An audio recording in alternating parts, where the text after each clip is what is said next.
Assalamualaikum warahmatullahi wabarakatuh. Perkenalkan, nama saya Syafira Wulandari dengan NIM 31 2019 014. Di sini saya akan memenuhi tugas yang diberikan oleh dosen pengampu, yaitu Bapak Muslimin Sarjana Pendidikan Magister Pendidikan. Nah, teman-teman, langsung saja kita masuk kepada materi.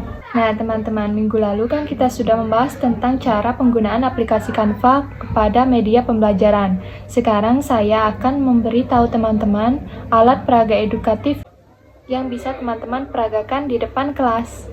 Sebelum masuk kepada alat peraga edukatif yang telah saya buat, di sini saya akan tanya dulu kepada teman-teman. Untuk teman-teman, ada yang tahu nggak siapa itu alat peraga edukatif? Iya, alat peraga edukatif. Jawaban teman-teman sudah bagus, cuman di sini saya akan lebih menjelaskan lagi apa itu alat peraga edukatif. Secara umum, alat peraga edukatif atau alat peraga pendidikan adalah segala sesuatu yang dapat digunakan untuk menyalurkan pesan dan dapat merangsang pikiran, perasaan, perhatian, dan kemauan siswa sehingga dapat mendorong terjadinya proses belajar pada diri siswa.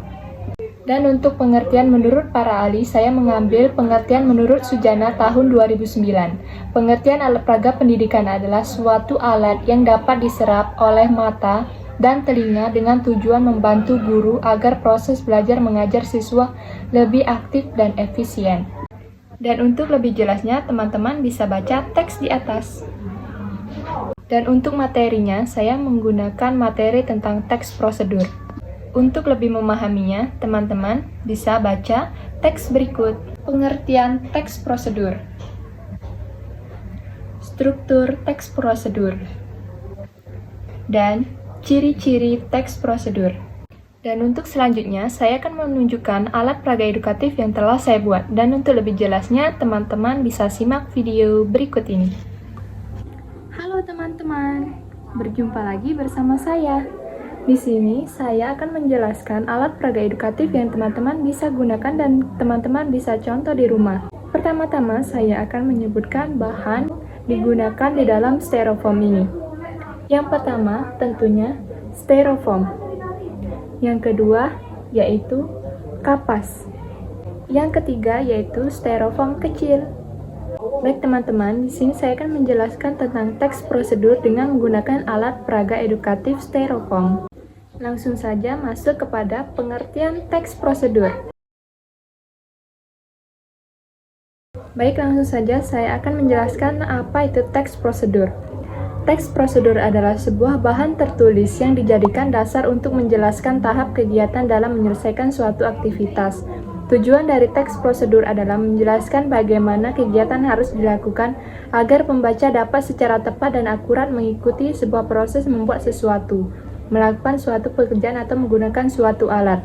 Dan untuk lebih jelasnya, teman-teman bisa baca teks berikut. Selanjutnya, saya akan menempelkan struktur teks prosedur. Untuk teman-teman, ada yang tahu nggak sih apa saja struktur teks prosedur? Jawaban teman-teman sudah bagus. Di sini saya akan menyebutkan 3 struktur teks prosedur. Yang pertama yaitu tujuan.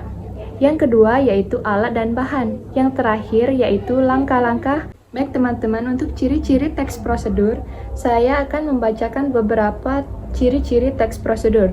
Yang pertama yaitu menggunakan pola kalimat perintah atau imperatif.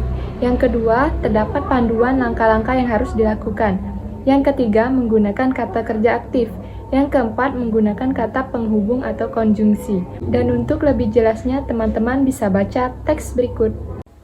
Baik teman-teman, karena di sini saya mengambil contoh untuk membuat nasi goreng, maka di sini saya akan mencontohkan alat-alat apa saja yang digunakan dalam membuat nasi goreng. Dan teman-teman bisa lihat video berikut ini. Yang pertama, kompor.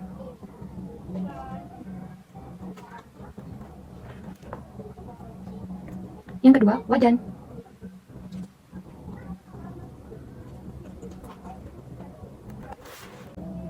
Yang ketiga, pisau.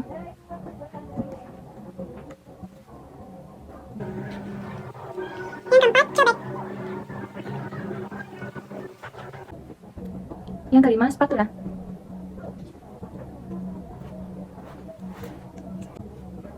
Yang keenam, talenan.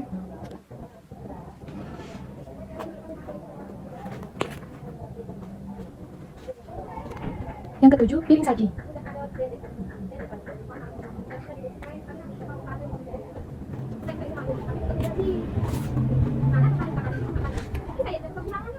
Terakhir, sendok dan garpu.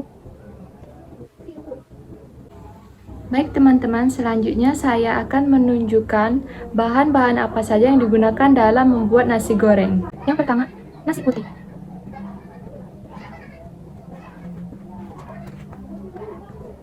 Yang kedua, telur.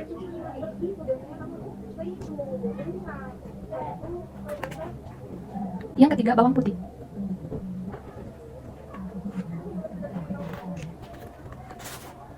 Yang keempat, bawang merah.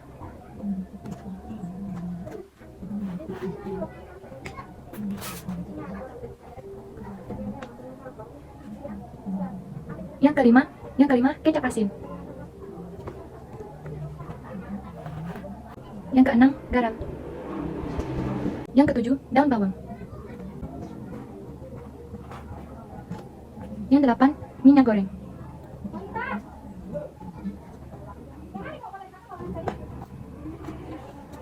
Yang kesembilan, kecap manis.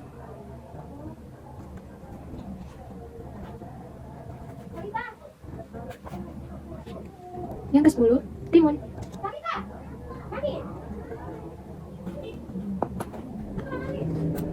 Yang terakhir, tomat. Nah, untuk selanjutnya kita akan membuat langkah-langkah memasak nasi goreng. Baik, di sini saya akan menyebutkan beberapa langkah-langkah yang digunakan untuk memasak nasi goreng. Yang pertama yaitu siapkan bahan untuk memasak telur mata sapi. Yang kedua yaitu masukkan minyak goreng ke dalam wajan, lalu panaskan dengan api kecil. Yang ketiga yaitu tuangkan telur ke dalam wajan. Yang keempat, setelah matang segera angkat dan sisihkan. Yang kelima, selanjutnya kita akan siapkan bumbu nasi goreng yakni yang terdiri dari bawang putih, bawang merah, dan garam, serta ditumbuk dengan halus. Yang keenam yaitu selanjutnya panaskan minyak di wajan, kemudian tumis bumbu yang sudah dihaluskan tadi. Dan untuk lebih lengkapnya, teman-teman bisa lihat gambar berikut. Baik teman-teman, ini kita akan tempel ke styrofoamnya ya. Dan untuk hasil akhirnya, teman-teman, jadi nasi goreng.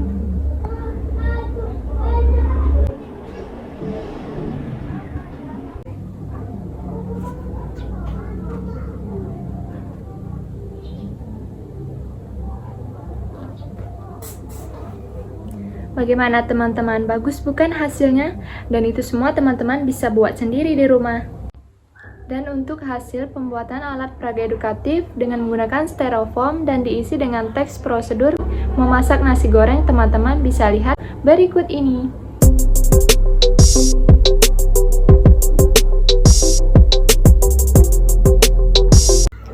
Bagaimana teman-teman? Menarik bukan hasilnya? Dan itu semua teman-teman bisa lakukan sendiri dan cari bahan-bahan yang mudah didapat di lingkungan kalian. Baik teman-teman, sekian dari saya. Semoga ilmunya dapat bermanfaat bagi kita semua. Dan saya akhiri, wabillahi taufiq wal hidayah. Wassalamualaikum warahmatullahi wabarakatuh.